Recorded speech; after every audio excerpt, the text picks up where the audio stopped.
అందరికీ నమస్కారం. కుంసెట్ శ్రీనివాస్ ఛానల్ స్వాగతం. ఫస్ట్ టైం చూసినప్పుడే సబ్స్క్రైబ్ చేసుకుని బెల్ సింబల్ ప్రెస్ చేస్తే సరిపోతుంది. ప్రతిసారి అవసరం లేదు. మన ఛానల్లో 1600కి పైగా వీడియోలు ఉన్నాయి. ఎక్కువ లీగల్ వీడియోసే. మీకు కావలసిన ప్రతి డౌట్కి కూడా అందులో వీడియో ఉంటుంది. దాంతోపాటు హైకోర్టు సుప్రీంకోర్టు జడ్జిమెంట్లు ఉంటాయి. అవి చాలా ఉపయోగం మీకు. మీ చిన్నది కామెంట్ బాక్స్లో నాకు కాదు కదా ఎవరికీ అర్థం కానట్టుగా ఒక కామెంట్ పెడుతున్నారు. దాని మీద నేను ఇచ్చిన సమాచారం బహుశా మీకు అంతగా ఉపయోగపడదు, కానీ వీడియో చూస్తే ఖచ్చితంగా ఉపయోగపడుతుంది. ఇప్పుడు ఈరోజు వీడియో పూర్తిగా చూడండి, మీకు ఒక క్లారిటీ వస్తుంది.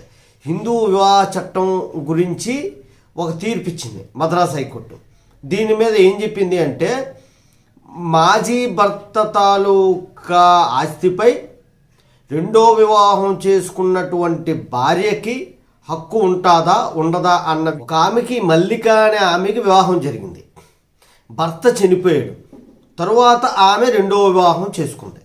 రెండో వివాహం చేసుకొని వెళ్ళిపోయిన ఆవిడికి మొదటి భర్త చనిపోయిన భర్త తాలూకా ఆస్తిలో వాటా ఉంటుందా ఉండదా అన్న విషయంపై హైకోర్టులో వాదోపవాదాలు జరిగాయి.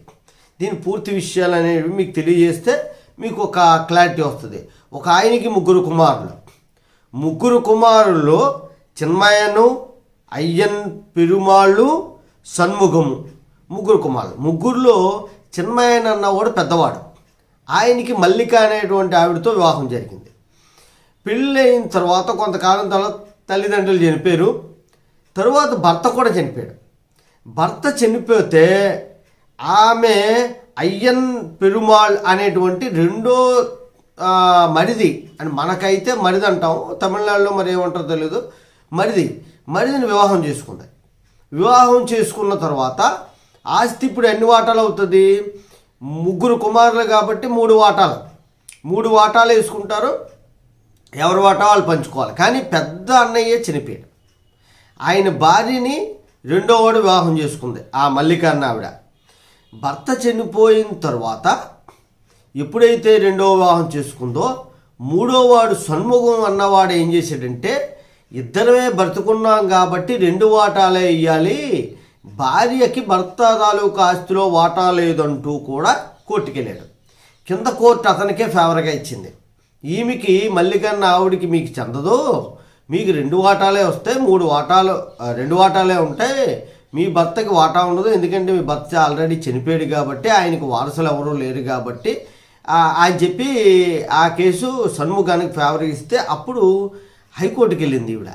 హైకోర్టులో దీని మీద వాదోపవాదాలు జరిగిన తర్వాత జస్టిస్ సుబ్రహ్మణ్యన్ను, కుమారన్ ధర్మాసనం ఏం చేసింది అంటే, వీళ్ళిరువురు కూడా స్పష్టం చేశారు. ఏమని? ఎందుకు వాటా రాదు?